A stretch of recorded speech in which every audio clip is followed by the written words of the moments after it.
niveau robotique là pour, je sais pas si, c'est le bot, j'ai l'impression, c'est quelque chose de nouveau ça.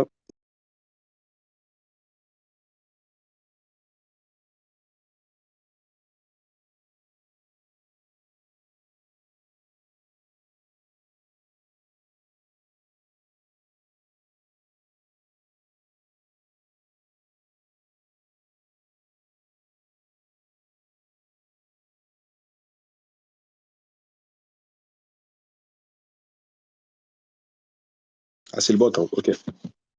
Ah ouais, j'ai l'impression que c'était, Robocop qui m'a parlé. Masha'Allah.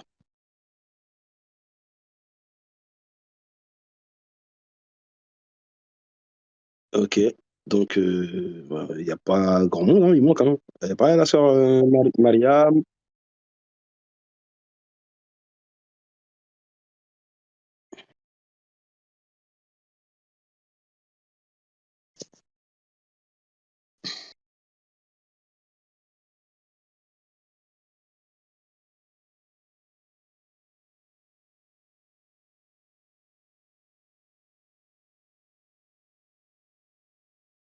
On va contacter, moi.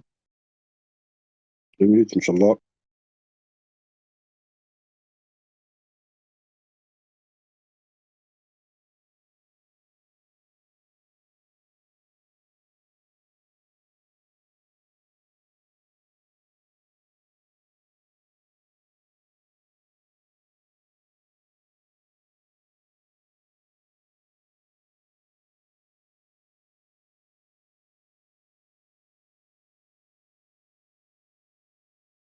Juste on attend un petit peu qu'il y ait un petit peu plus de monde et je commence, Inch'Allah. Dans 2 minutes.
إن الحمد لله نحمده ونستعينه ونستغفره ونعوذ بالله من شرور أنفسنا ومن سيئات أعمالنا. من يهده الله فلا مضل له ومن يضلل فلا هادي له وأشهد أن لا إله إلا الله وحده لا شريك له وأشهد أن محمدا عبده ورسوله. يا أيها الذين آمنوا اتقوا الله حق تقاته ولا تموتن إلا وأنتم مسلمون. يا أيها الناس اتقوا ربكم الذي خلقكم من نفس واحدة وخلق منها زوجها وبث منهما رجالا كثيرا ونساء واتقوا الله الذي تساءلون به والأرحم إن الله كان عليكم رقيبا.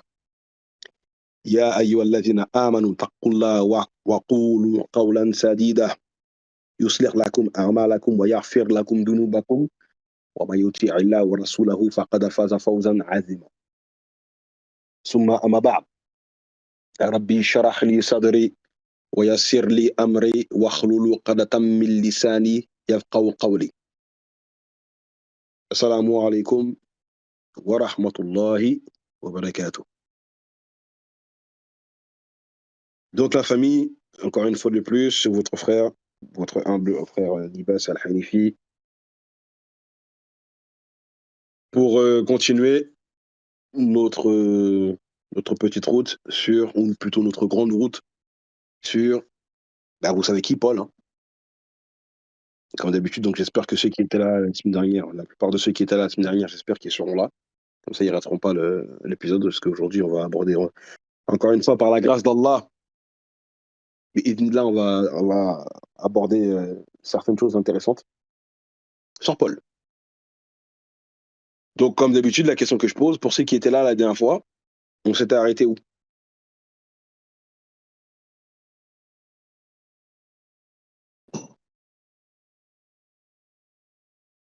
Mhm. On avait fini le chapitre ou pas, Eternil?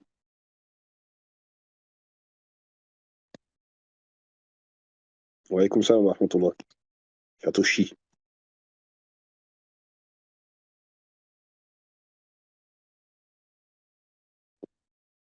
T'es sûr ou tu crois?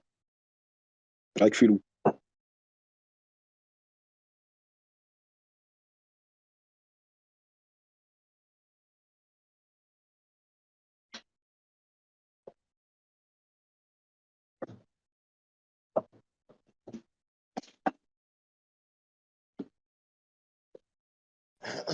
Effectivement, on avait terminé le chapitre. On avait terminé le chapitre. D'accord? De l'acte 21. Donc, dans l'acte 21, si vous vous souvenez un peu de ce qui se passe, c'est des gros problèmes pour Paul. Donc, comme c'est un récapitulatif, il est monté à Jérusalem. Après tous les périples qu'il a fait partout là où il est passé. Donc, il monte à Jérusalem pour voir les apôtres. Donc, les Hawariyoun, comme on les appelle dans le Saint-Coran, les apôtres de Jésus. Il leur fait un exposé de ce qu'il a un petit peu traversé. Et à partir d'un moment, Jacques, donc le frère de Jésus, lui fait, lui expose les rumeurs qu'on a entendues. Ça, c'est à partir du verset 20, d'accord? Et donc acte 21, 20. Maintenant, la dernière fois, quand on l'a vu lui, on avait bien compris que ici, on voit que Jacques lui fait confiance. Ils ont entendu ça sur toi. Pour que tu montres que ces choses-là qu'on a entendues sur toi sont fausses, eh ben, tu vas t'occuper de ces deux Israélites qui ont fait un vœu, d'accord? Et tu t'occupes de leurs dépenses, purifie-toi avec eux, etc. Et Paul a obéi.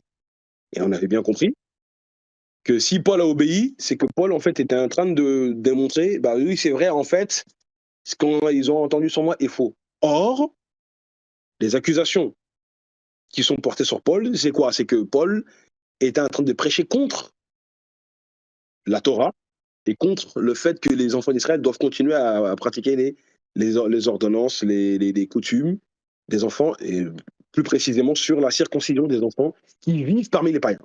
Or, la dernière fois aussi, je vous avais montré aussi le commentaire chrétien que je vous ai souvent montré, le commentaire du Nouveau Testament commenté par Thomas Hall et Stephen Thorson, où ils ont essayé de tordre le sens de, de ce que Jacques dit, parce que lui, en fait, enfin, ces deux commentateurs-là nous disent que Paul, en fait, il aurait dit ça à des convertis.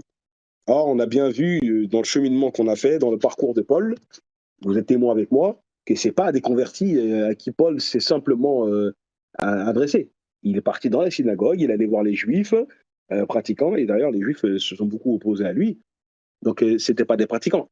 C'était pas des convertis, pardon. C'était pas des nouveaux convertis. Mais sinon, si c'était des convertis, ils n'auraient pas eu de problème à suivre Paul. Donc, dans le commentaire, vous rappelez bien qu'il y avait une fourberie déjà, malheureusement, de la part des chrétiens, et ça, on l'a souvent vu. Hein. Malheureusement, dans certains commentaires juifs ou dans certains commentaires chrétiens, souvent, ils essaient de tordre l'essence des versets quand ils sont en train de faire leur tafsir. Et ça, Allah, dans le Coran, il l'a dit. Hein. Il l'a dit que plusieurs fois, malheureusement, parmi, que ce soit les enfants d'Israël ou autres, hein, et ben Allah, il les a accusés plusieurs fois de détourner le sens des versets. D'accord? Comme par exemple, Allah le dit dans la sourate 4, verset 46. D'accord? Inch'Allah, si le bot, si quelqu'un peut s'occuper du bot, Inch'Allah. Donc, sourate 4, sourate An-Nisa, sourate verset 46. Voilà. Regardez, Allah, il dit, il y en a parmi les Juifs qui détournent les mots de leur sens et ils disent, nous avons entendu, mais nous avons désobéi. Écoutez, sans qu'il te soit, donc, écoute, sans qu'il te soit donné d'entendre et favorise-nous. Raïla, tordant la langue et attaquant la religion. Si au contraire, ils disaient, nous avons entendu et nous avons obéi, comme ce que font les musulmans, écoute et regarde, donc écoute et regarde-nous, alors ce serait meilleur pour eux et plus droit, mais Allah les a maudits à cause de leur mécréance et leur foi est donc bien médiocre. D'accord? Donc ça, ce sont des choses qui existent malheureusement parmi des chefs religieux des religions passées.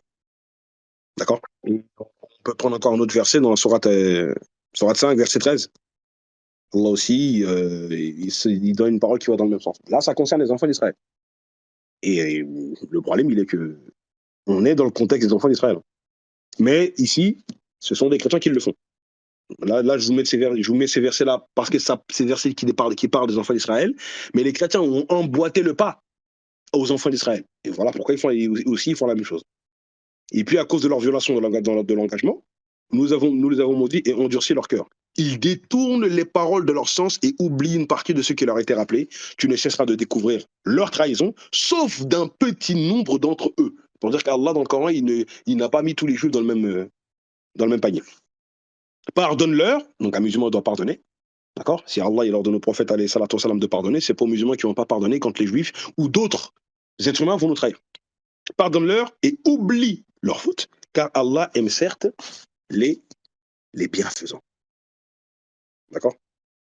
Voilà. Donc, malheureusement, c'est ce qui s'est passé, c'est ce qu'ils font. Mais par contre, là où un verset où Allah subhanahu wa ta'ala, il parle directement aux chrétiens, d'accord? Euh, en tout cas, les chrétiens sont dedans, même si, même si Allah il parle aux enfants d'Israël. Hein. Parce que quand on prend Sourate 2, pardon, verset 40 à 42, Allah aussi, il parle aux enfants d'Israël. Mais les chrétiens font la même chose. Donc les chrétiens, on peut les rentrer dedans aussi. D'accord? Mais après, on mettrait un verset où Allah il parle directement aux chrétiens. D'accord? Donc Allah ici, dans ces trois versets-là, aux enfants d'Israël, donc le contexte, ça parle des enfants d'Israël, rappelez-vous mon bienfait, dont je vous ai comblé, si vous tenez vos engagements vis-à-vis de moi, je tiendrai les miens, et c'est moi que vous devez craindre. Et croyez en ce que j'ai fait descendre, et qui confirme ce qui était déjà avant vous, avec vous, et ne soyez pas les premiers à le rejeter. Dieu est la première des enfants d'Israël. Hein. Ne soyez pas les premiers à rejeter. Pourquoi Allah il dit ça? Ne soyez pas les premiers à le rejeter. Parce que les enfants d'Israël, ils sont prévenus de la venue de qui? Du prophète alayhi salatu wassalam dans leur texte. Et n'échangez pas mes révélations contre un vil prix, et c'est moi que vous devez craindre. Allah, il le répète. Et ne mêlez pas le faux à la vérité, et ne cachez pas sciemment la vérité. D'accord? Donc ça, c'est des versets où Allah il parle aux enfants d'Israël. Mais là où Allah il parle directement aux chrétiens, c'est dans Sourate 3, par contre. Parce qu'on sait très bien que les 88 premiers versets de la Sourate 3, ils ont été révélés pour les chrétiens. D'accord? Donc, Sourate 3, verset 71, qu'est-ce qu'Allah il dit? Et même vers le verset 70. Non, Sourate 3, verset 70 et 71 aussi. S'il te plaît. Aïna Misha Baraka Ofika pour les versets. Les versets 70 et 71. Voilà. Tu peux effacer le. Bon, moi, je vais l'enlever, moi. Parce que, comme d'habitude, quand on lève, ça part pas. Bref. Donc, aux gens du livre, pourquoi ne croyez-vous pas au verset d'Allah, le Coran, alors que vous en êtes témoins? Aux gens du livre, pourquoi mêlez-vous le faux au vrai et cachez-vous la vérité sciemment? C'est la même parole qu'Allah il a dit justement dans le verset au-dessus, c'est donc la sourate 2, 42. D'accord? Ne mêlez pas le faux au vrai, ne cachez pas sciemment la vérité. La même parole. Donc là, c'est une parole, là, c'est pour les chrétiens, là, ici. Dans sourate 3, 70. Donc malheureusement, la dernière fois, on a vu, si les chrétiens sont obligés de mentir pour défendre Paul, Ben, c'est qu'ils ont vu la problématique sur Paul. Parce que pour défendre la vérité, il n'y a pas besoin de mensonge. On défend la vérité avec la vérité. On ne défend pas la vérité avec les mensonges. Ça n'existe pas, ça. D'accord? Donc voilà, donc on va pouvoir rentrer dans le, dans le vif du sujet. Donc ensuite, Paul, il a obéi aux apôtres. Et parce que Jacques l'a prévenu que la multitude saura que tu es venu. Donc pour éviter que tu aies des problèmes, comporte-toi comme quelqu'un qui respecte la loi, quoi. Mais le problème, c'est que ça n'a pas fonctionné. Ce que Jacques lui a dit de faire, ça n'a pas fonctionné. Les Juifs l'ont attrapé, on l'a vu la dernière fois, ils l'ont même frappé, puis ils l'ont ramené devant les Romains, et puis là, les Romains l'ont récupéré, et on s'est arrêté quand Paul il a commencé à vouloir s'adresser au peuple. D'accord? Donc c'est le verset, maintenant, on va prendre les 10 premiers versets de Actes 22, versets 1 à 10. Là on voit le discours de Paul quand il commence à s'adresser au peuple. Dans le conflit que il est méchant. Donc voilà, Paul lui dit quoi? Homme, frère et père. Donc là, Paul s'adresse aux Israélites, mais il est dans le prétoire des Romains. D'accord? Il est dans le tribun, quoi, en fait. Donc, il dit, homme, frère et père, écoutez ce que j'ai maintenant à vous dire pour ma défense. Parce qu'il a été accusé d'avoir sali le temple de Jérusalem, d'avoir blasphémé et d'avoir incité les Juifs qui vivent parmi les païens de ne plus obéir à la Torah. Lorsqu'ils entendirent, donc le peuple, lorsqu'ils entendirent qu'il parlait en langue hébraïque, c'est la preuve que Paul parle en hébreu, ils redoublèrent de silence et Paul dit, je suis juif, d'accord, né à Tars en Cilicie, mais j'ai été élevé dans cette ville-ci et instruit au pied de Gamaliel. Gamaliel, c'est un rabbin qui était connu à l'époque. Dans la connaissance exacte de la loi de nos pères. Donc ici, il y a la preuve que Paul dit lui-même qu'il a été éduqué dans la religion juive. D'accord? Avec toutes les règles du Tanakh. Donc, il continue. Donc, dans la tradition de nos pères. Dans la connaissance exacte de la loi de nos pères. Et il dit la loi, hein. C'est même pas la tradition, c'est la loi. La loi de nos pères. Étant plein de zèle pour Dieu, comme vous l'êtes tous aujourd'hui. Donc, c'était un juif zélé.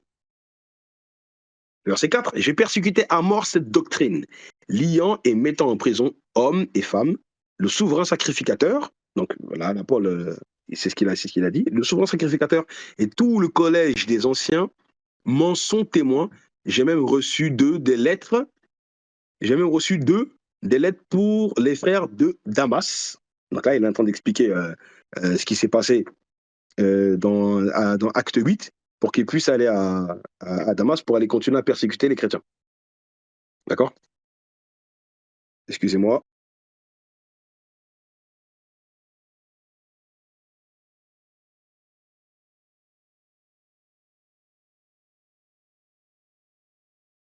Voilà. Donc, là, il est en train d'expliquer que voilà, il était un persécuteur. Donc, il dit qu'il a reçu une lettre avec l'autorisation d'aller capturer les chrétiens qui étaient à Damas. Donc, j'ai même reçu des lettres pour les frères de Damas, où je me rendis afin d'amener liés à Jérusalem ceux qui se trouvaient là et de les faire punir. Comme j'étais en chemin et que j'approchais de Damas, tout à coup, vers midi, une grande lumière venant du ciel, là, il est en train d'expliquer son expérience, la révélation qu'il aurait reçue. Il dit, tout à coup, vers midi, une grande lumière venant du ciel resplendit autour de moi. Je tombais par terre et j'ai entendu une voix qui me disait, Saul, Saul, pourquoi me persécutes-tu? Je répondis, qui es-tu, Seigneur? Il me dit, je suis Jésus de Nazareth, que tu persécutes. C'est-à-dire ici, selon lui, Jésus lui aurait dit, dans cette révélation, que tu persécutes ma doctrine, en fait, et tu persécutes mes brebis, ceux qui ont cru en moi. Donc voilà pourquoi Jésus dit, tu me persécutes. Verset 9. Ceux qui étaient avec moi virent bien la lumière, mais ils n'entendirent pas la voix de celui qui parlait. Alors, je dis, que ferai-je, Seigneur? Et le Seigneur me dit, lève-toi, va à Damas, et là, on te dira tout ce que tu dois faire. D'accord? Donc, dans un premier temps, on va s'arrêter là, rapidement. Vous vous souvenez un petit peu des contradictions que je vous avais déjà montrées sur la version, sur ce que Paul nous raconte quand il est en train de parler au peuple de sa conversion, parce que Paul s'est contredit. Est-ce que vous vous souvenez un peu des contradictions qu'il y a?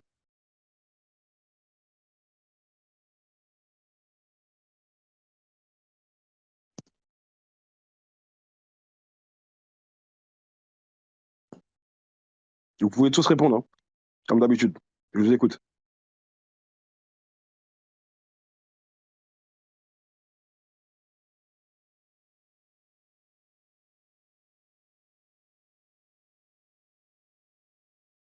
Non, je parle pas de cette contradiction-là. Je parle des détails de la révélation. Regarde, hein. Il dit quoi? Il dit au verset 9. Ceux qui étaient avec moi virent bien la lumière, mais ils n'entendirent pas la voix de celui qui parlait. Ça, c'est le verset 9. Mais maintenant, Reina Mécham, moi, s'il te plaît, acte 9, 7. Qu'est-ce que Paul il l'a dit dans acte 9, 7?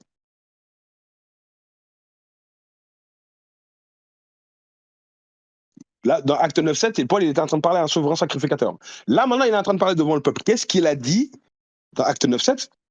Les hommes qui l'accompagnaient demeurèrent stupéfaits. Donc, en fait, c'est Luc, hein, qui le raconte. Hein. Les hommes qui l'accompagnaient demeurèrent stupéfaits. Ils entendaient bien la voix, mais ils ne voyaient personne. Mais là, dans le verset 9 d'acte 21, on nous dit l'inverse. On fait comment là? C'est-à-dire qu'ici, littéralement, c'est Luc qui contredit son maître, Paul.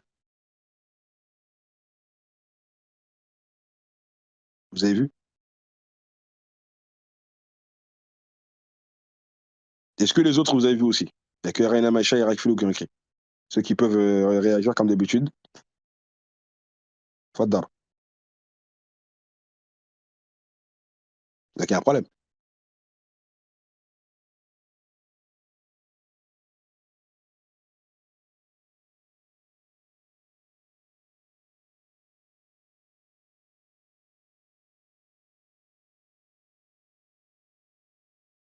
Donc en fait, Paul, pardon, j'ai fait un petit lapsus.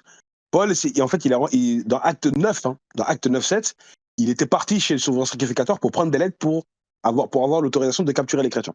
C'est Luc qui est en train de relater ça dans Acte 7. Mais c'est aussi Luc qui écrit le chapitre 21. Mais dans le chapitre 21, il fait parler Paul directement. Mais pourtant, ce que je ne comprends pas, c'est que c'est Luc qui a écrit aussi bien le chapitre 9 que le chapitre 21.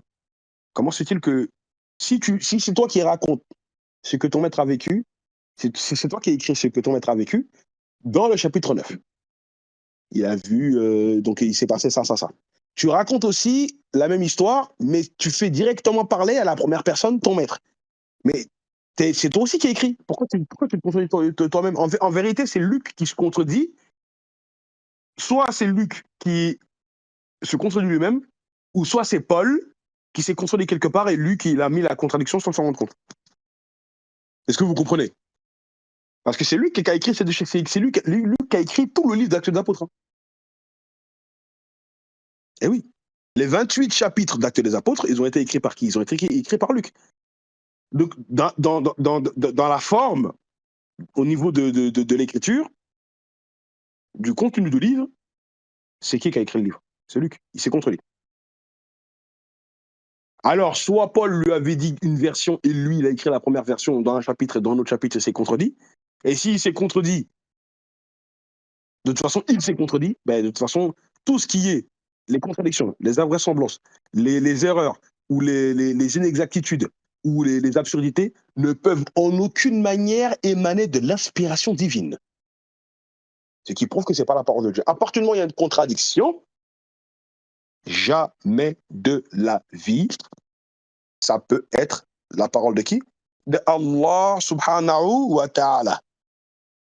Jamais de la vie. Et c'est là, justement, qu'on fait le basculement, ou plutôt la comparaison avec le Coran. Parce qu'Allah, il a dit quoi dans Sourate 4, 82? Sourate 4, 82, qu'est-ce qu'elle dit? Ne médite-t-il donc pas sur le Coran? S'il provenait d'un autre qu'Allah, ils y trouveraient certes maintes contradictions. Pourquoi Allah, il a dit ça?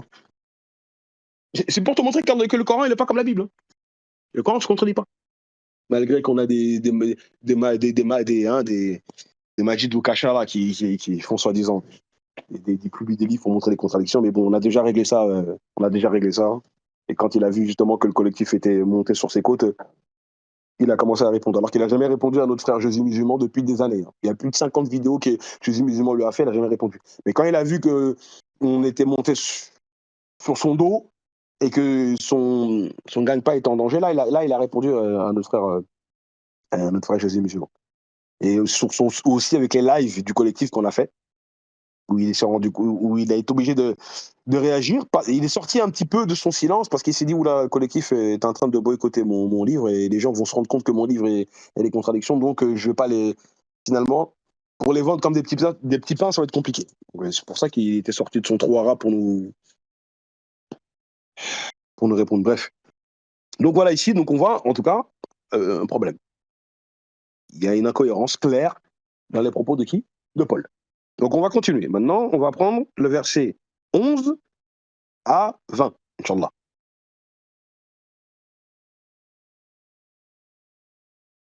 Acte 22 toujours.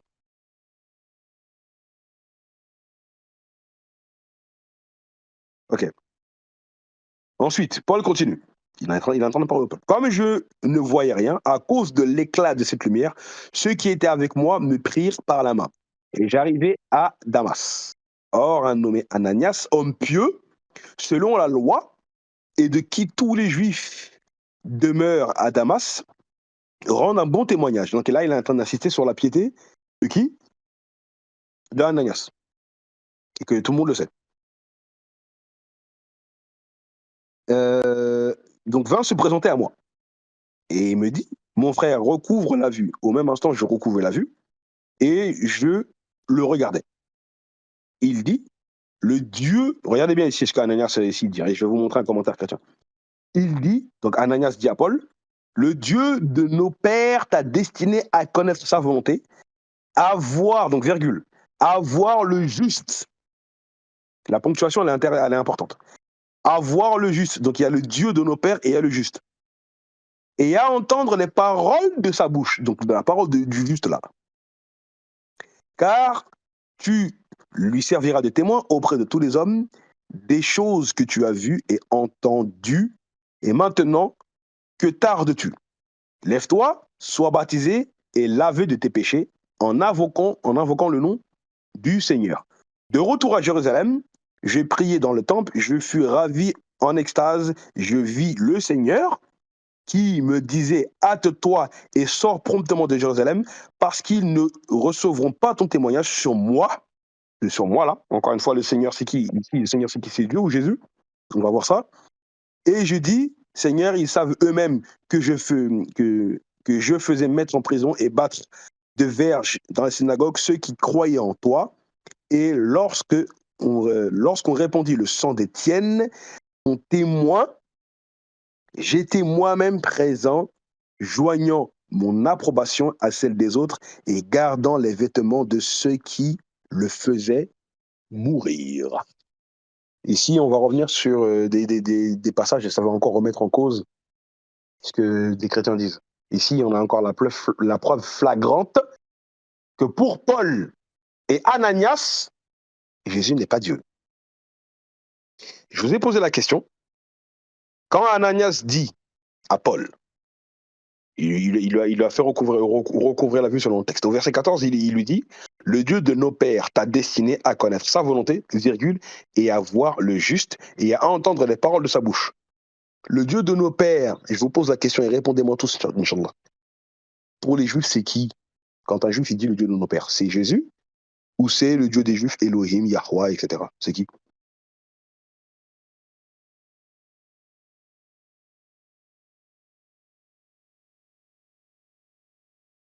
Les autres, hein, vous pouvez aussi écrire, Inch'Allah. Donc on est d'accord. C'est Allah. Maintenant, quand Ananias il dit et à connaître le juste, d'accord? À connaître le juste et à entendre les paroles de sa bouche. Le juste, c'est qui?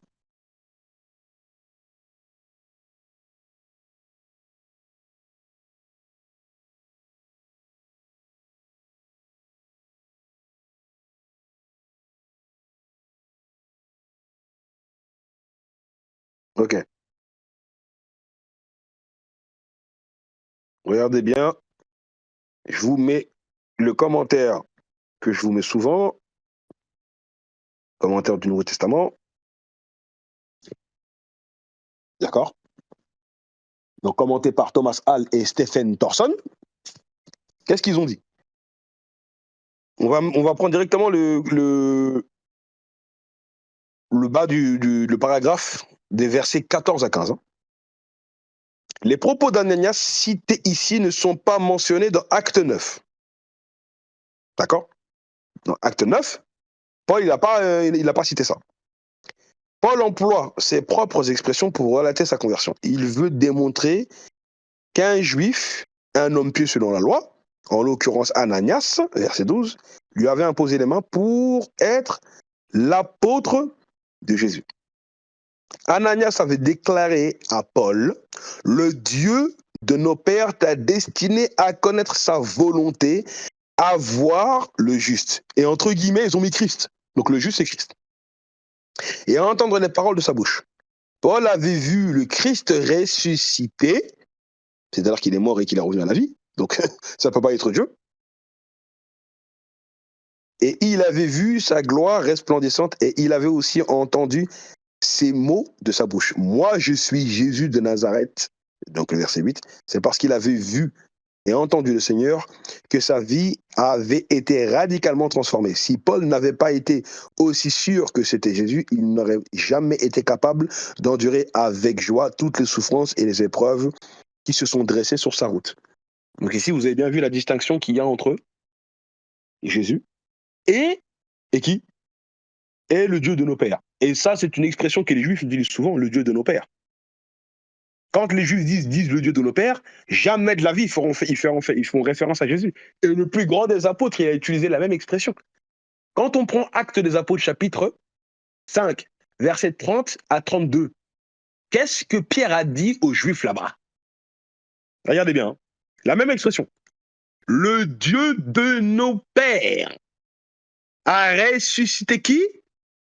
A ressuscité Jésus que vous avez tué en le pendant au bois. Je vous pose une petite question.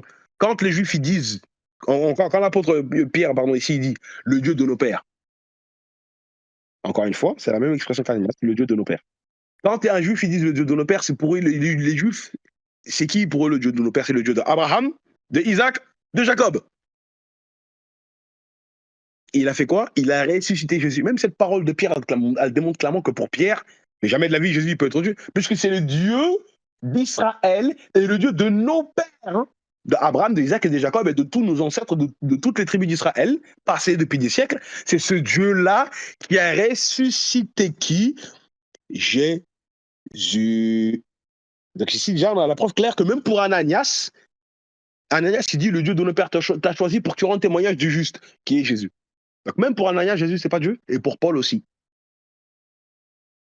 Est-ce que vous comprenez? Et je vous donne un petit cadeau. Ce Dieu-là, le Dieu des Juifs, même pour Jésus, quand Jésus était sur terre et quand il parlait, bah en fait Jésus il dit que ce Dieu-là, le Dieu, ce Dieu que vous dites être votre Dieu, c'est lui qui me glorifie et qui me. On va prendre le verset. Jean chapitre 8, verset 54. Qu'est-ce que Jésus il a dit là-bas? Jésus répondit, voilà qu'on fait si je me glorifie moi-même, ma gloire n'est rien. C'est mon Père qui me glorifie, donc le Dieu de nos pères. Donc ici, Jésus dit c'est mon Père, c'est-à-dire le Père, Dieu le Père, qui me glorifie, lui que vous dites être votre Dieu. Celui qui vous dit qu'il est votre Dieu, c'est lui qui m'a glorifié. Encore une fois, Jésus lui-même, il avait fait la distinction clairement entre lui et Dieu. Et malheureusement, aujourd'hui, vous allez parler avec des chrétiens, ils vont vous dire quoi? C'est Jésus lui-même qui est incarné sur la terre. C'est le Père qui s'est incarné. Mais vous voyez que cette croyance, elle n'existe nulle part dans la bouche d'aucun Israélite dans toute la Bible, de Genèse à Apocalypse. Ça n'existe pas. D'accord? Donc voilà pourquoi je voulais m'arrêter ici sur ça. C'est pour vous montrer que même avec les paroles de Paul, jamais de la vie, Jésus est Dieu. Surtout en plus, on nous répète qu'il a bien dit que Jésus s'est présenté en disant mais je suis Jésus de Nazareth. Et je vous avais bien dit, quand j'avais fait les cours, Paul a-t-il adoré Jésus? Mais comment voulez-vous qu'un Dieu se présente avec un nom d'être humain et en plus avec le nom d'une ville? Je suis Jésus de Nazareth. Nazareth, c'est un village, hein, qui est une ville. Depuis quand Dieu il vient d'un village? C'est absurde. Vous comprenez? Donc voilà, donc on continue, Inch'Allah. Donc ici, c'est très intéressant. On voit clairement que la divinité de Jésus n'existe ni dans la croyance, dans la Arquida d'Ananias, ni dans Paul.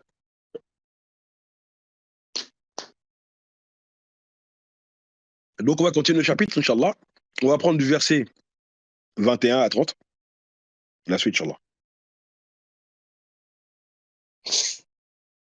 Mais rappelez-vous que Paul, il a bien donné son identité. Hein, il est Paul de Tarse. Donc, la suite, Paul, il dit, alors il me dit, va, et je t'enverrai au loin vers les nations. Ils l'écoutèrent jusqu'à cette parole, mais alors ils élevèrent la voix, disant, ôte de la terre un pareil homme, il n'est pas digne de vivre. Donc les Juifs, au bout d'un moment, ils ont tablé, ils ont dit, ouais, non, lui, laisse tomber. D'accord? Mais, je vous rappelle encore une fois une autre contradiction. Parce que le problème, il est que dans la version que Paul nous donne ici dans le chapitre, il dit que c'est Ananias qui l'a guéri. Mais le problème, il est que c'est pas ce que Paul avait dit dans Acte 26. Hein. On l'a pas encore vu, mais c'est pour vous rappeler de ça. En tout cas, je vous le rappellerai même quand on abordera Acte 26. Mais le problème, il est que dans Acte, on va prendre Acte 26, versets 13 à 16. On va prendre ces trois versets-là. Après, je continuerai la lecture d'Acte 21. Paul, ici, encore une fois, qu'est-ce qu'il dit? Vers le milieu du jour, au roi, donc là, Paul est en train de parler au roi, je vis un chemin resplendir autour de moi et de mes compagnons, une lumière venant du ciel, dont l'éclat surpassait celui du soleil. Nous tombâmes tous par terre. Et j'ai entendu une voix, au lieu qu'ils disent, on a entendu une voix, j'ai entendu une voix qui me disait en langue hébraïque, Saul, Saul, pourquoi me persécutes-tu? Il te serait dur de réjamber contre les aiguillons. Je répondis, qui es-tu, Seigneur? Et le Seigneur dit, je suis Jésus de Nazareth. Je suis Jésus. Il n'y a pas Jésus de Nazareth hein, dans la version, dans cette version-là, même dans Acte 9 aussi, il me semble. Mais lève-toi et tiens-toi sur tes pieds, car je te suis apparu pour t'établir ministre et témoin des choses que tu as vues et celles pour lesquelles je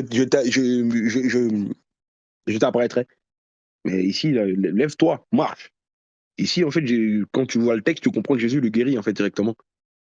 Mais dans l'autre version, c'est Ananias. Et en plus, quand tu vas même dans la suite des versets, d'accord? Mets-moi le verset 17 et 18. Là, Jésus lui a dit directement sa mission. Or que dans l'autre version, c'est Ananias qui lui donne, qui lui dit ce qu'il doit faire. Voilà. Je t'ai choisi du milieu de ce peuple et du milieu des païens vers qui je t'envoie, afin que tu leur ouvres les yeux, pour qu'ils passent des ténèbres à la lumière et à la puissance de Satan à Dieu, pour qu'ils reçoivent par la foi en moi le pardon des péchés et l'héritage avec les sanctifiés.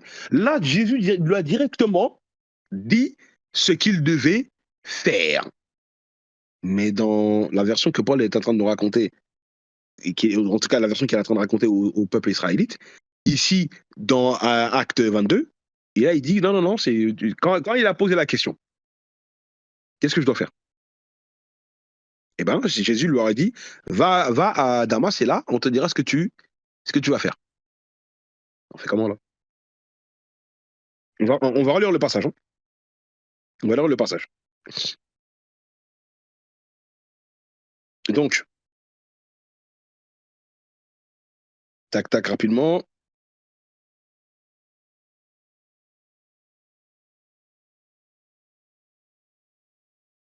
Voilà. On va reprendre acte. Donc, je lis pour vous, parce que de toute façon, les versets sont sur le chat. Hein. Ah, pas la peine ne te fatigue pas à la remettre. Ou tu sais quoi, tu vas juste reprendre un verset. Prends acte 22, tu me prends le verset 9 et 10. Et on va comparer avec acte 26. Ceux qui étaient avec moi virent bien la voix, mais ils n'entendirent pas la voix de celui qui parlait. Alors je dis, que ferai-je, Seigneur? Et le Seigneur dit, lève-toi, va à Damas, et là on te dira ce que tu dois faire. Mais dans acte 26, là, c'est Jésus qui lui expliquait ce qu'il doit faire. On fait comment?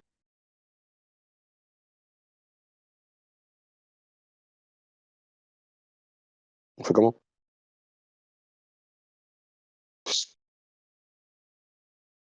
Eh oui. Vous avez vu encore une fois? Quand on analyse, on voit encore les contradictions. Mais les chrétiens, ils font pas ça en général, ils disent et voilà. Ils ne voient pas la différence.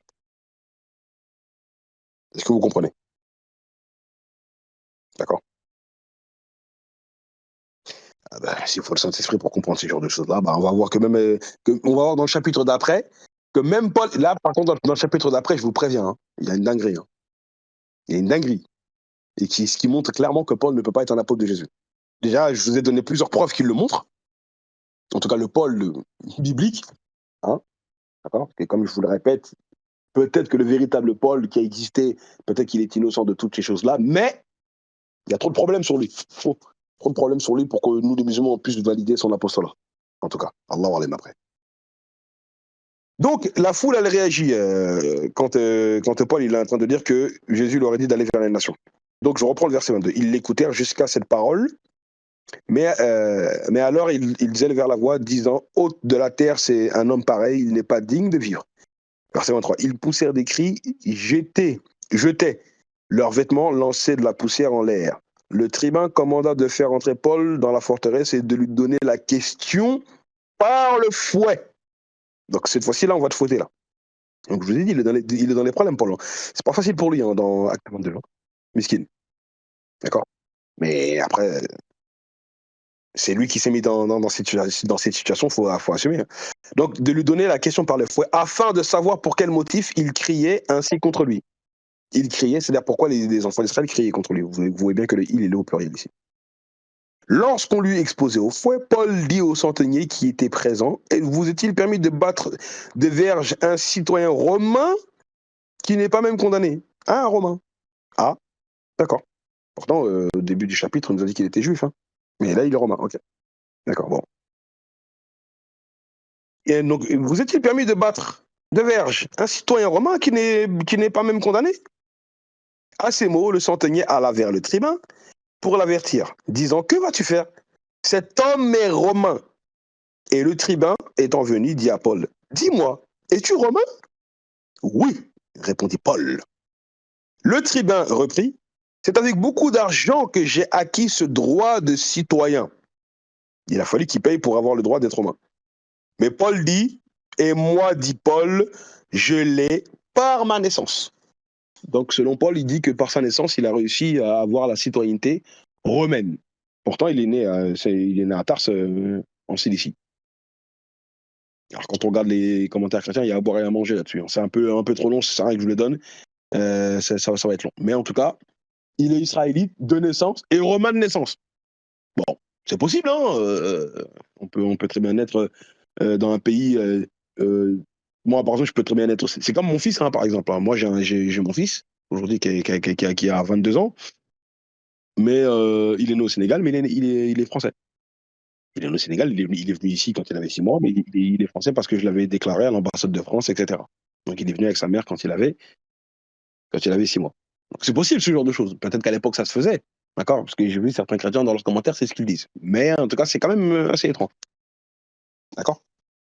Mais comme il avait dit au début qu'il était juif de Cilicie et de Tarse, et que maintenant il dit qu'il est romain, il a la nationalité romaine, les Romains, apparemment, vous allez voir dans la suite, ils l'ont laissé. Donc c'est que c'était possible. D'accord? Apparemment, c'était possible. Donc, le verset 29, on continue. Aussitôt, ceux qui devaient lui donner la question se retirèrent, et le tribun, voyant que Paul était romain, fut dans la crainte parce qu'il l'avait fait lier. Le lendemain, voulant savoir avec certitude de quoi les Juifs l'accusaient, le tribun lui fit ôter ses liens et donna l'ordre aux principaux sacrificateurs et à tout le Sanhédrin de se réunir.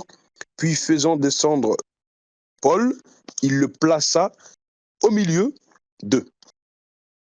D'accord? Donc, encore une fois, Paul, il va devoir rendre des comptes par rapport à ce qui se passe. Là, maintenant, on a fini le chapitre 22. Maintenant, qu'est-ce qui se passe au chapitre d'après?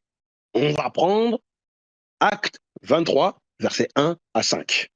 Et tenez-vous bien. Maintenant, Paul,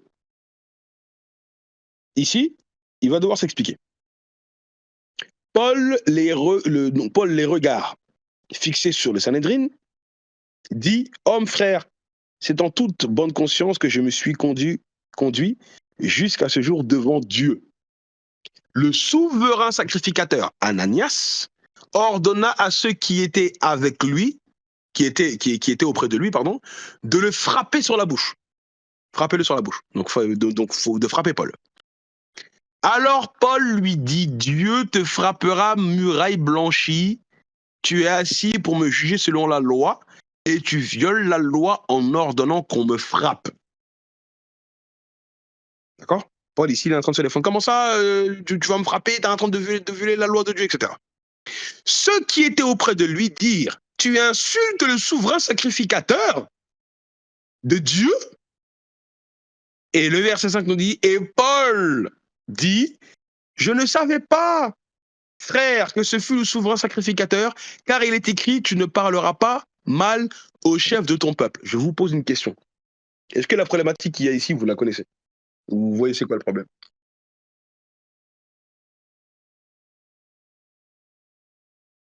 La Mécha, il connaît.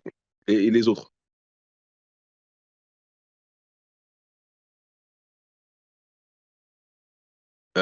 Moi, si j'ai fait une vidéo là-dessus, non, ça me dit rien. Je vous ai dit que dans ce chapitre-là, vous allez avoir une preuve qui montre. C'est une preuve claire qui discrédite Paul. Les autres, est-ce que vous voyez la problématique ou pas? C'est sûr que vous n'êtes pas très réactifs, hein, ceux qui sont là. Écrivez les autres, Inch'Allah.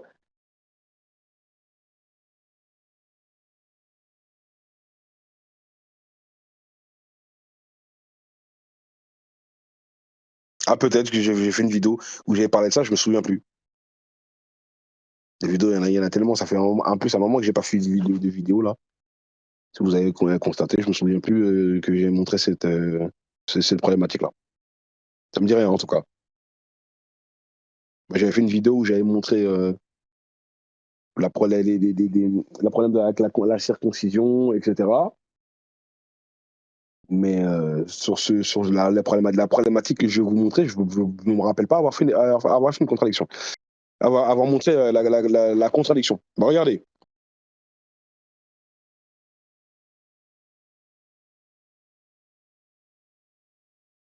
Je lis ce que vous avez écrit, mais pourtant, c'est pas Ananias qui était avec lui quand. Non, c'est pas le même Ananias.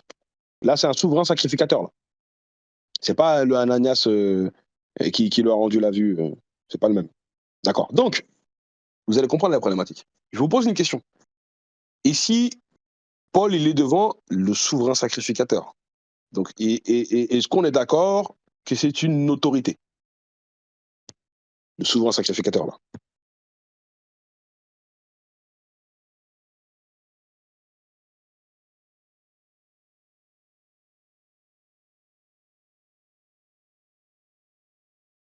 Est-ce que vous êtes d'accord?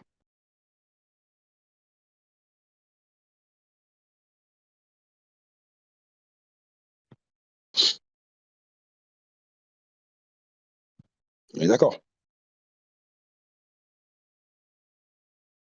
Ok. Maintenant, regardez. Vous allez voir. Jésus, il avait dit quelque chose là-dessus.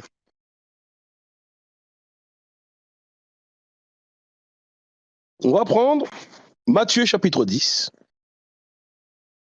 versets 19 à 20. Ensuite, la même parole. En fait, et les trois synoptiques le disent. Hein. Luc chapitre 12, verset 11, et Marc 13, 11. Inch'Allah. Les trois synoptiques, ils ont repris ça. Ok. Donc Jésus, il dit, il parle à ses apôtres, mais quand on vous livrera, ne vous inquiétez pas ni de la manière dont vous parlerez, ni de ce que vous direz. Ce que vous aurez à dire vous sera donné à l'heure même, car ce n'est pas vous qui parlerez, c'est l'Esprit de votre Père qui parlera. Ça, c'est la version de Matthieu chapitre 10 que je vous ai donnée. Luc, il dit quoi? Quand on vous amènera devant les synagogues, les magistrats et les autorités, ne vous inquiétez pas de la manière dont vous vous défendrez, ni de ce que vous direz. Mets-moi même le verset de Luc, Luc 12, tu me mets le verset 12, s'il te plaît. Luc 12, 12. Voilà, j'ai oublié de le citer. Car le Saint-Esprit vous enseignera à l'heure même ce qu'il faudra dire. Et Marc, il nous dit, on vous amènera pour vous livrer, ne vous inquiétez pas d'avance de ce que vous aurez à dire, mais dites ce qui vous sera donné à l'heure même, car ce n'est pas vous qui parlerez, mais le Saint-Esprit. Dans les trois évangiles, on nous dit l'Esprit de Dieu ou le Saint-Esprit, c'est lui qui va parler quand vous serez devant les autorités. Ça, c'est ce que Jésus a dit pour ses apôtres. Mais là, ici, on est d'accord que Paul est devant une autorité. Non seulement Paul, il ne savait pas que c'était le souverain sacrificateur, mais il a même commis un péché. Eh oui. Pourquoi? Parce qu'on nous dit quoi? On nous dit que Paul, il a dit, je reprends le verset, quand il s'est rendu compte, quand il a pour se défendre, il a dit quoi? Il a dit, je ne savais pas, les frères, que ce fut le souverain sacrificateur, car il est écrit, tu ne parleras pas mal au chef de ton peuple. Ça, c'est un verset dans Exode qui est interdit de faire ce péché-là. Est-ce que vous comprenez? Ça, c'est dans Exode. Et le problème, Exode, c'est la Torah, les amis. C'est la Torah, les cocos. Eh oui, attendez, excusez-moi, bougez pas. J'arrive tout de suite, 2 secondes.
Oui, excusez-moi. Oui, donc je disais, pour la problématique. Donc ici, Paul, il n'était pas au courant qu'il était en train de parler au souverain sacrificateur. Ça, c'est un. Deuxièmement, lui-même, il dit, je ne savais pas que c'était le souverain sacrificateur, car il est écrit, tu ne parleras pas mal au chef de ton peuple. Et je vous ai dit que ça, quand Paul il dit, il est écrit. Mais il n'a pas cité la référence. La référence se trouve dans Exode chapitre 22. Le verset 27. Tu peux le mettre, s'il te plaît, elle est méchante. Voilà, c'est ça. Verset 27 à 28. Donc le verset 27, car c'est sa seule couverture, c'est le vêtement dont il s'enveloppe le corps. Dans quoi coucherait-il? S'il crie à moi, je l'entendrai, car je suis miséricordieux. Tu ne maudiras point Dieu et tu ne maudiras pas le prince de ton peuple. C'est-à-dire ici, c'est interdit pour un enfant d'Israël de faire quoi? Même les commentaires chrétiens le disent, que c'est à partir du moment où c'est quelqu'un qui a de l'autorité. Regardez, je vais même vous mettre le commentaire que j'ai pris tout à l'heure que j'ai pris tout à l'heure en photo, il me semble, hein, que je l'ai pris. Ici, il y a un grand problème, hein, parce que Paul, normalement, il aurait dû tout courant. Mais attendez, avant de faire la conclusion, bougez pas.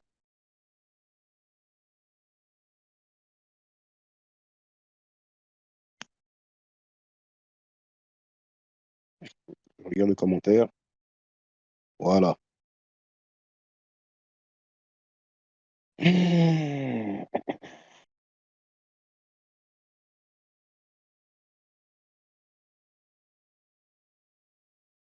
Même les chrétiens, ils disent qu'il ne faut pas mal parler à quelqu'un qui a l'autorité.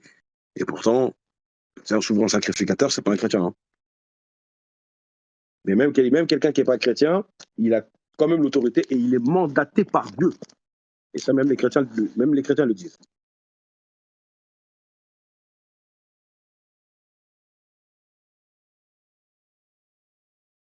Là, je vous ai fait la photo. Tac.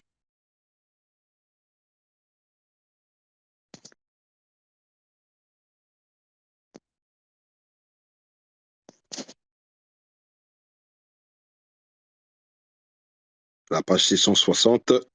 Ici. Voilà. Le commentaire dit quoi? Je vous le lis.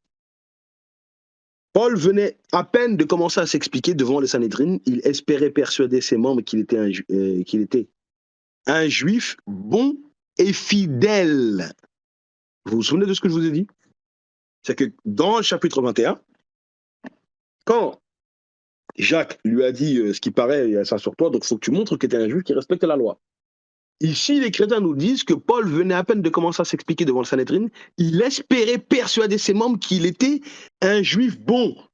Or, je vous pose la question, est-ce qu'on a constaté depuis qu'on a commencé à acte 8, d'accord, l'histoire de Paul, enfin, acte 9, on va dire plus précisément, mais la première fois qu'il apparaît, c'est dans acte 7, à la mort d'Étienne, jusqu'à ici, là, on a constaté que Paul était un juif pratiquant, correct ou pas? Répondez à la question, s'il vous plaît. Est-ce que pour vous, de ce que vous avez vu, Paul est un juif qui est un juif correct et qui pratique la loi, c'est un juif bon, un bon juif? Un bon juif, c'est un juif qui pratique correctement la loi. Oui ou non? En toute honnêteté, en toute objectivité. Hein. On est d'accord? Non. Et pourtant, regardez ce que les chrétiens ici disent dans le commentaire. Il espérait persuader ses membres qu'il était un juif bon et fidèle. Point. Je continue le commentaire. Mais quand le souverain sacrificateur Ananias lui entendu déclarer que c'était en toute bonne conscience qu'il s'était conduit devant Dieu jusqu'à ce jour, il fut offusqué et ordonna que Paul soit frappé sur la bouche. Si lui-même il a été offusqué, c'est parce qu'il sait que Paul n'est pas un bon juif, hein, parce qu'il a entendu les rumeurs sur lui. Eh oui. Et même pour Shabbat, on a vu, comme la sœur Maria m'a dit, salam alaikum au passage, euh, même pour Shabbat, on a vu que Paul il utilise Shabbat pour aller prêcher les Juifs et pour aller prêcher sa doctrine. Eh oui. Donc même Ananias, lui, il sait que ce n'est pas un bon pratiquant. Maintenant, on nous dit quoi? D'autres sources historiques nous apprennent qu'Ananias était un homme mauvais et corrompu. Il fut le souverain sacrificateur de l'an 47 à l'an 58 après Jésus-Christ. Frapper un homme au cours de son interrogatoire, c'était aller à l'encontre des règles du Sanhédrin. Il était totalement illégal de battre ou de punir un homme qui n'avait pas encore été déclaré coupable. Ne sachant pas que c'était le souverain sacrificateur qui avait donné l'ordre de le frapper, Paul se tourna vers lui et le traita de muraille blanchie. Mais le problème, c'est que Jésus il a dit que quand vous serez devant les autorités, c'est pas vous qui parlerez, c'est le Saint-Esprit. Ce qui équivaut à dire ici, voilà pourquoi je vous ai dit de bien vous tenir, que c'est le Saint-Esprit qui a commis une erreur. Si on doit considérer Paul comme étant un apôtre. Est-ce que c'est possible? C'est une question que je vous pose. C'est possible que le Saint-Esprit commette une erreur? Ar-Ruh al-Qudus. Si c'est le vrai Ruh al-Qudus, il peut commettre une erreur?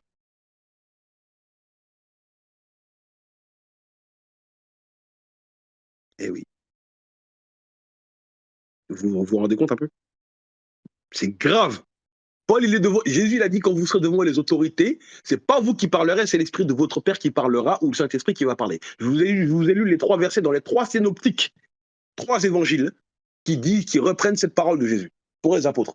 Mais si Paul, c'est un véritable apôtre de Jésus, pourquoi il n'est pas au courant que devant le Saint-Esprit, ou plutôt par le Saint-Esprit, pardon, que la personne qui est devant lui, c'est quelqu'un qui a une autorité que Dieu lui a donnée. On fait comment? Et en plus, Paul, il a dit quoi? Regardez bien, hein, Paul, même la parole que Paul il a dit, mais c'est une prophétie. Paul, il a dit quoi? On reprend le verset. Paul, déjà, il lui a dit muraille blanchie, c'est une insulte. Le verset 3. Alors Paul dit, Dieu te frappera. Muraille blanchie, tu es assis pour me juger selon la loi et tu violes la loi en ordonnant qu'on me frappe. Ça, c'est vrai. Mais par contre, il a dit, Dieu te frappera. Je vous pose une question. C'est une prophétie, ça? Dieu te frappera. Est-ce que c'est une prophétie?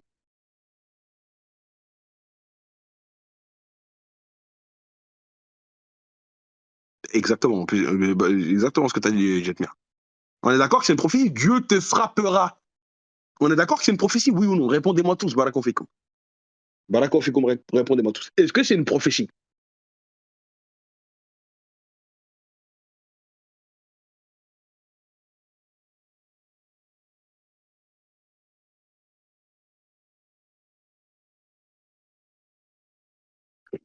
On est d'accord. Et pourtant, Jésus l'a dit, c'est le Saint-Esprit qui parlera. Ici, Paul, il est exactement dans le cas de figure que Jésus a prophétisé, que Jésus a évoqué. Pourquoi? Paul ne savait pas. Et de deux, en plus, il a commis le péché qui est interdit dans Exode 22, 27 à 28, surtout le verset 28. C'est un péché de faire ça. Tu n'insulteras pas le chef de ton peuple. Donc, c'est-à-dire que Paul, ici, il a fait une fausse prophétie. Il a commis un péché. La question que je vous pose, Paul est-il assisté par le Saint-Esprit? Une question que je vous pose. Oui ou non? C'est simplement une analyse biblique. Hein.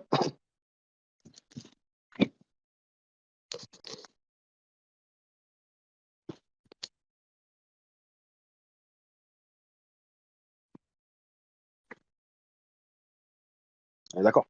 Et j'ai même envie de regarder le commentaire juif de l'Exode pour voir qu'est-ce qu'ils disent. Parce que quand en général il y a une transgression chez les juifs, il y a souvent un châtiment qui vient derrière. La loi, elle prévoit souvent de châtier la personne qui a fait ça. D'accord? J'aurais dû le consulter avant, c'est vrai que j'y ai pas pensé. Mais je vais consulter rapidement pour voir qu'est-ce que dit l'Exode 22 sur la transgression de cet ordre-là. D'accord? De toute façon, j'aime bien faire ces choses-là. C'est un petit peu comme un cours vivant. Hein, on découvre des choses ensemble. En général, les Juifs, ils mettent toujours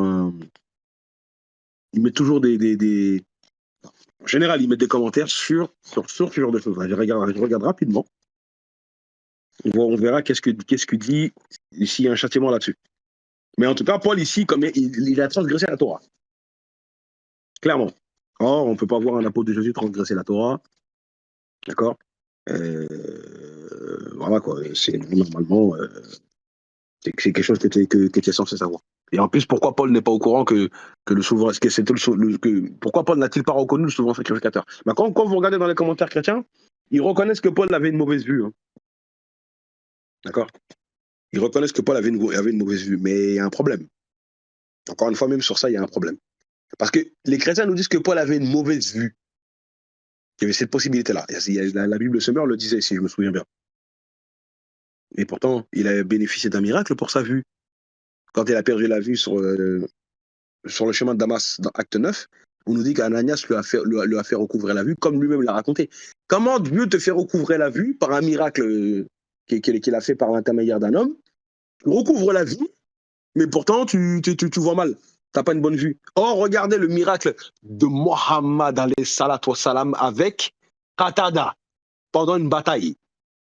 Qatada, il était en train de se battre, c'est un sahaba, et il a reçu un coup, son œil est sorti de son orbite et est venu se poser sur sa joue. Donc là, il est complètement sorti de son orbite pour venir se poser sur la joue de Qatada. Et Rasulullah, il a vu ça, il a pris l'œil de Qatada et il l'a remis à sa place. Et Qatada dit qu'il voyait mieux avec cet œil-là que l'œil qui n'avait jamais rien eu. Allahu Akbar. Si quelqu'un peut trouver le hadith rapidement, là, sur Google, vous pouvez rapidement trouver le hadith, vous verrez ce petit hadith-là et le mettre sur le chat, Inch'Allah. Quand Dieu te donne un miracle, Dieu ne va pas te donner la vue, tu vois mal. Oh, même si tu voyais mal auparavant, ben, pourquoi ta vue, elle n'est pas améliorée? Eh oui, vous avez bien vu dans le chapitre, on a dit que Paul, il a recouvré la vue. Mais là, il voit Ananias, il le voit mal. Et c'est des chrétiens qui disent qu'il a une mauvaise vue. Hein. C'est étrange quand même. C'est étrange. Donc j'ai trouvé le commentaire. Je vais vous lire le commentaire rapidement. Donc ça, je suis dans la Voie de la Torah, hein, dans la Voie de la Torah au chapitre 22, à la page 361, il y a le commentaire qui nous dit « Et prince de ton peuple, ne maudis pas. Ce fut grâce au respect de cette interdiction que l'éminent Tana Baba Ben Bouta eut la vie sauve et put contribuer à la reconstruction du temple à l'époque du roi Hérode.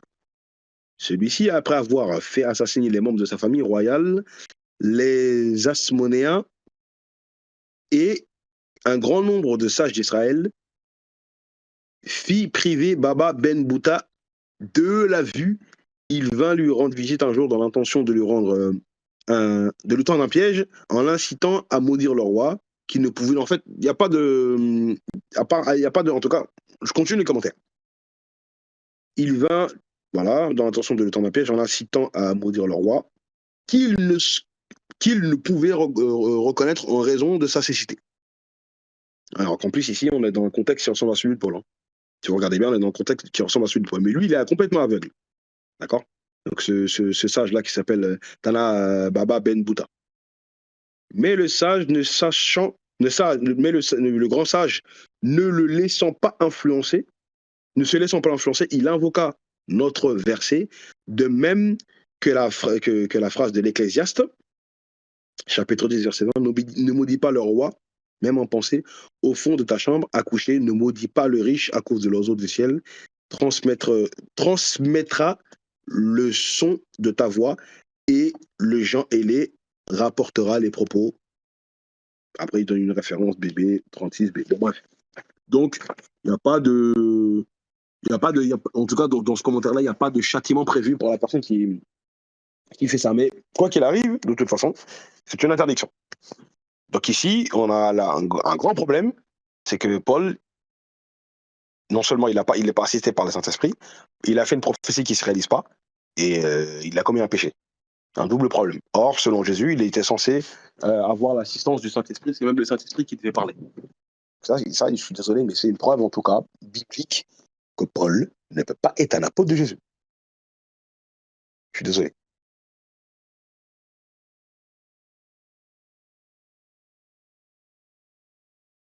Ouais, le hadith, il est là.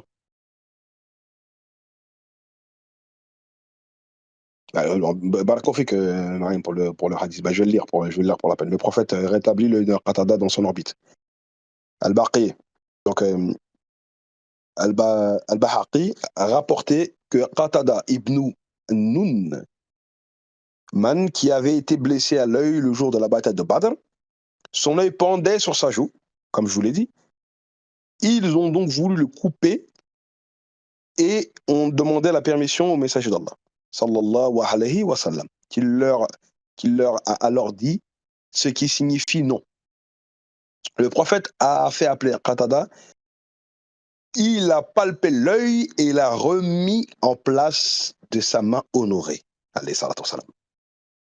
Et ainsi que l'œil de son compagnon a été rétabli, la guérison fut totale au point que Qatada ne savait plus après cela lequel de ses deux yeux avait été blessé. Il ne se rappelle même plus. Il n'arrive même pas à faire la différence. C'est ça, c'est pas qu'il voyait mieux, mais c'est parce que tout à l'heure j'ai dit qu'il voyait mieux. Donc ça c'est un petit lapsus de ma part, pardonnez-moi. En fait, c'est que Qatada, il ne sait même plus c'est quel œil. Et vous voyez, nous, on a des morgiza comme ça, hein, que Rasulullah, il a fait dans nos traditions. dans la sunna, et pourtant, jamais vous allez entendre un musulman crier « Ouais, Mohammed, il est Dieu ».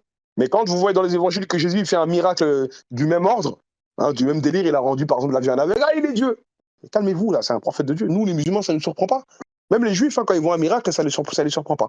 Donc on a des miracles comme ça, des mu'jizat que la Sunna, il l'a fait. Mais jamais un musulman il est tombé dans l'adoration de Mohammed parce qu'il a fait des miracles. Est-ce que vous voyez?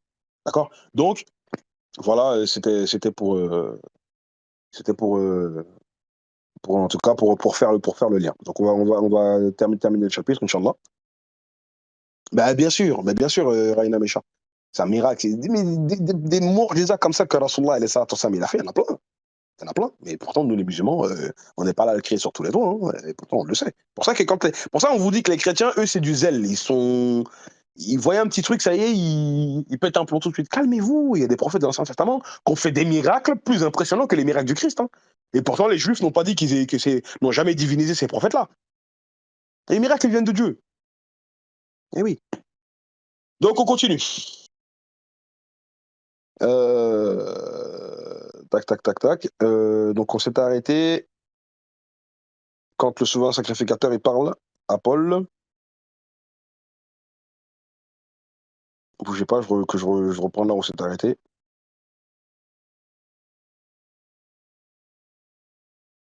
Donc voilà, verset 5. Paul dit, je ne savais pas, ouais, voilà. Donc on s'est arrêté là. Donc quand Paul il reconnaît son péché et quand il est en train de citer Exode 22. Donc tu peux mettre la suite, Barkofik, Ryan Amécha, du verset 6 à. Pour moi, du verset 6 à 16.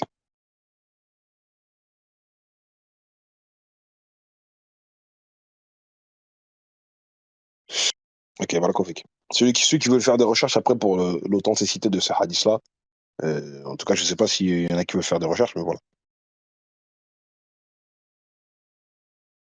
Donc on continue. Paul, sachant qu'une partie de l'assemblée était composée de sadducéens et l'autre de pharisiens, s'écria dans Sanhédrin, homme frère, je suis pharisien. Vous voyez, Paul il s'adapte à toutes les situations. Je suis romain, je suis juif, je suis Sanhédrin. T'es tout, frère. T'es tout. Un cocktail. La hawla wala quwwata. Je suis Sanhédrin. Homme, donc il dit qu'il est Sanhédrin. Et ici, on a une preuve que Paul, il a forcément été marié. Eh oui. Parce que j'ai lu dans un commentaire chrétien qui disent que, c'est dans la Bible Summer que je vérifiais la dernière fois, que pour faire partie du Sanhédrin, donc le Sanhédrin, c'est le tribunal juif, donc si tu es un Sanhédrin, le Talmud dit qu'il est obligatoire pour toute personne qui fait partie du conseil juif, du tribunal juif, pour toute personne qui devient un Sanhédrin, c'est obligatoire pour lui d'être marié. Eh oui. Donc les chrétiens, ils ont développé deux théories. Soit Paul, il a été marié, mais il a peut-être divorcé ou perdu sa femme, donc il est resté célibataire. Mais si Paul a été un Sanhédrin, obligatoire, tu peux pas être Sanhédrin si t'es pas marié. Mais là, c'est Paul lui-même qui dit qu'il est Sanhédrin, là. Eh oui. D'accord? Donc regardez. Paul, il dit, je suis pharisien. Donc c'est les pharisiens qui composent qui composent le Sanhédrin. Après, il faudrait voir la nuance entre les deux, d'accord? Parce que tu peux être un pharisien sans forcément faire partie des Sanhédrin. D'accord? Mais ceux qui composent le Sanhédrin, c'est les pharisiens. C'est pour ça que même quand on regarde même que le jugement de Jésus, c'est les pharisiens qui sont venus, qui étaient là et qui parlaient. C'est les Sanhédrin qui Sanhédrin, donc, qui sont pharisiens, qui étaient là, qui parlaient pour le juger, pour juger Jésus. Jésus, il dit, je suis pharisien, fils de pharisien. C'est à cause de l'espérance et de la résurrection des morts que je suis mis en jugement. D'accord? Et aussi, il y a un autre argument pour aussi prouver. Je vous citerai l'argument que les chrétiens ont cité, parce qu'ils ont donné une preuve de mémoire dans la Bible Summer de Acte 9. Acte 9, pour dire que Paul, lui-même, il dit qu'il avait participé au jugement des chrétiens. Et ceux qui ont jugé les chrétiens, en tout cas à l'époque où il est persécuté, c'était les Sanhédrins. Donc c'est qu'il a fait partie du Sanhédrin. qui prouverait qu'il a été marié. D'accord. Et ce sont les chrétiens eux-mêmes qui ont développé cette théorie-là. Donc on continue. Verset 7.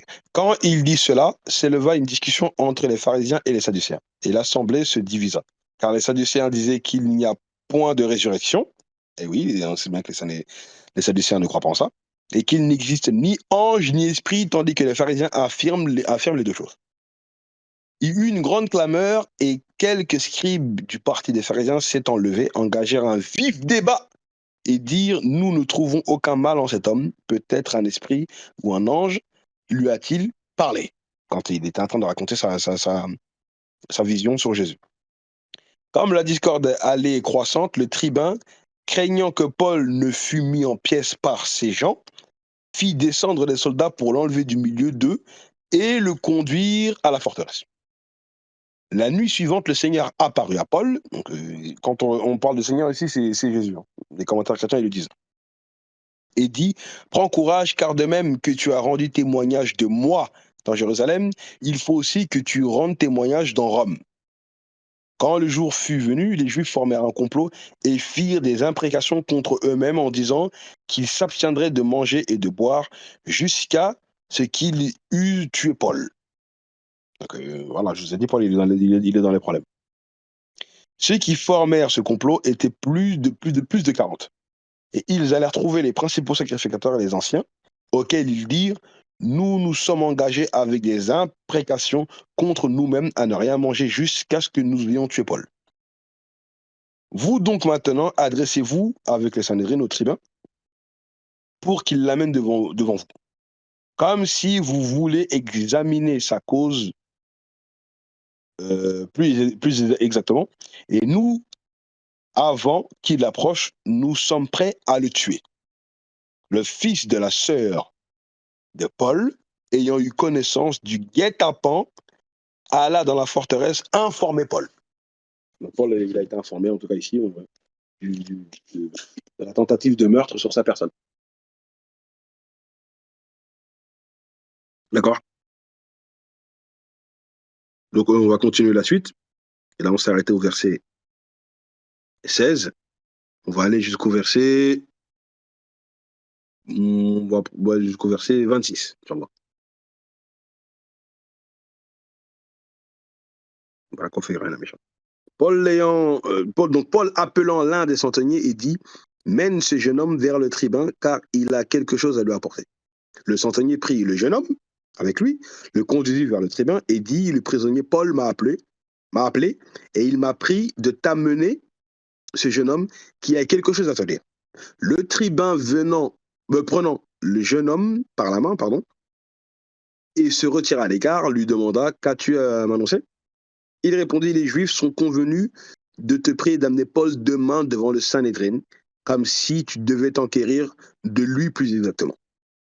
Ne les écoute pas, car plus de 40 d'entre eux lui dressent un guet-apens et se sont engagés avec des imprécations contre eux-mêmes à ne rien manger ni boire jusqu'à ce qu'il les tue. Maintenant, ils sont prêts et n'attendent que ton consentement. Donc voilà, ils font semblant on va le faire sortir de prison et en fait on va le tuer en fait. Donc le tribun il a été averti.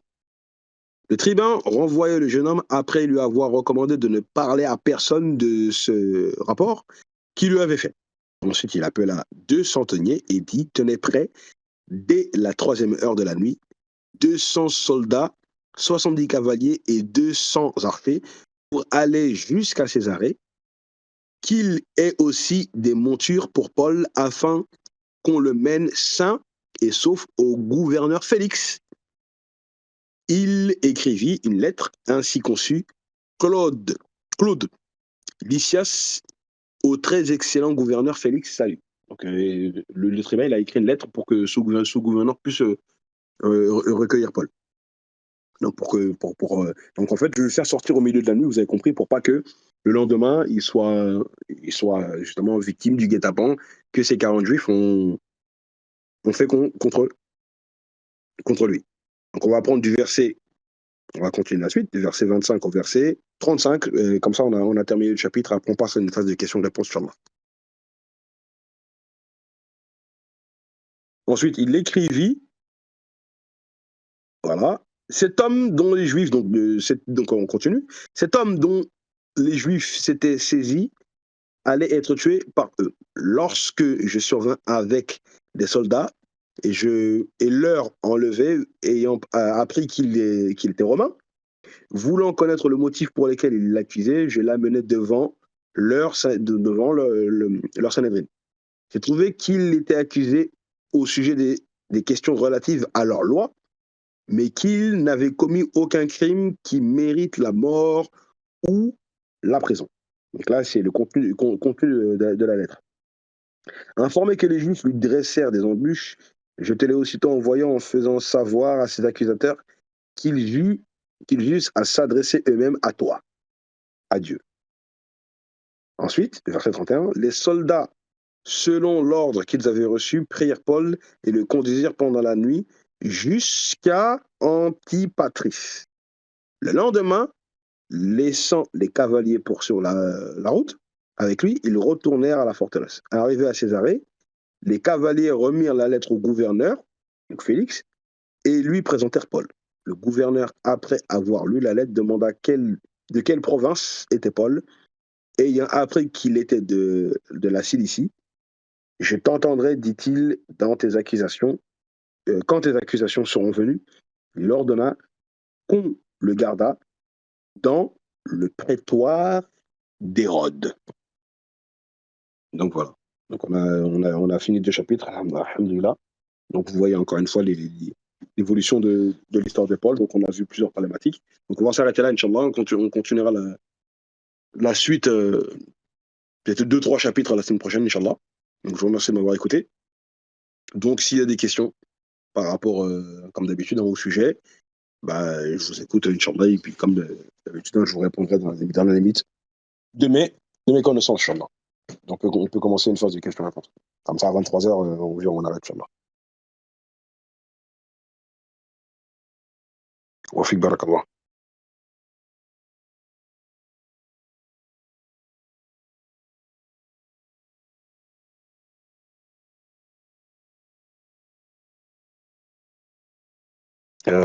Mais il y a un cours de tafsir. Hein. Normalement, même là, on a même débordé. Hein. Il y a cours de tafsir.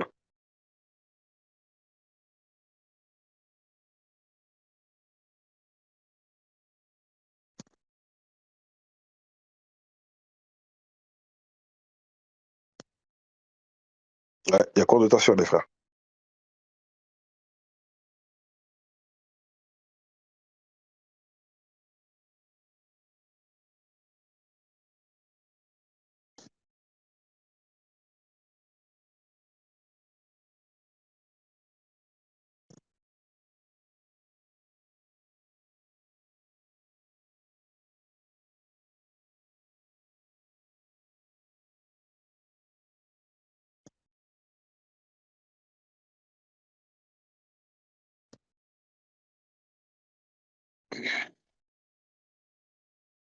J'ai pas compris donc tu me dis, j'ai pas compris quand tu as parlé de acte 22 et 26.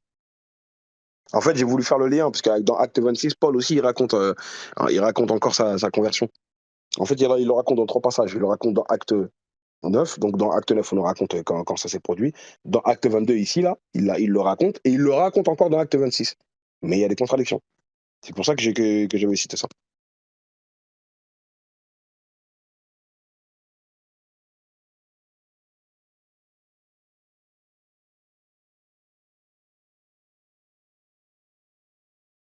Concernant le péché de Paul, Paul a fait ce péché par ignorance, donc vraiment le blâmer de, on peut vraiment le blâmer de l'avoir fait par manque de connaissance. Oui, bien sûr, un être humain normal, il peut faire ce péché-là. Mais le problème, c'est que le cas de Paul, c'est différent, parce que Paul, il est censé être un apôtre de Jésus. Donc et Jésus, quand il fait une prophétie sur les apôtres, elle doit aussi se réaliser sur Paul. Si Paul, il est un apôtre au même niveau que les apôtres, que les 12 apôtres ou les 11 apôtres. On va dire les 11, parce que Judas, on ne peut plus le compter. Donc le problème, il est que là, il ne remplit pas les critères de la prophétie de Jésus. Donc il est éliminé en tant qu'apôtre. Hein. C'est tout, ça le problème. Ouais, il y a cours de tafsir. Mais ce qu'on va faire, on va s'arrêter là, comme il y a le cours, Inch'Allah. Je suis désolé, mais faut pas. On a déjà débordé de 15 minutes là. Donc il y a cours de tafsir. On va s'arrêter là. Et ce qu'on fera, Inch'Allah, c'est que la prochaine fois, quand je commencerai mon cours, on commencera par les questions que vous voulez me poser aujourd'hui. D'accord? Donc, désolé, hein, mais comme j'ai débordé, voilà. Donc, on va s'arrêter là, Inch'Allah. Je vous remercie de m'avoir écouté, qu'Allah vous préserve. Je vous remercie toujours de suivre et d'être réactif au cours. Donc, voilà. Donc, je vous donne rendez-vous jeudi prochain pour la suite. On fera la phase de questions-réponses au début donc pour rattraper celle-là. Et à la fin, jeudi prochain, Inch'Allah. Donc, subhanakallahumma wa bihamdik. أشهد أن لا إله إلا أنت أستغفرك وأتوب إليك والعصر إن الإنسان لفي خسر إلا الذين آمنوا وعملوا الصالحات وتوسوا بالحق وتوسوا بالصبر السلام عليكم ورحمة الله وبركاته. نعم.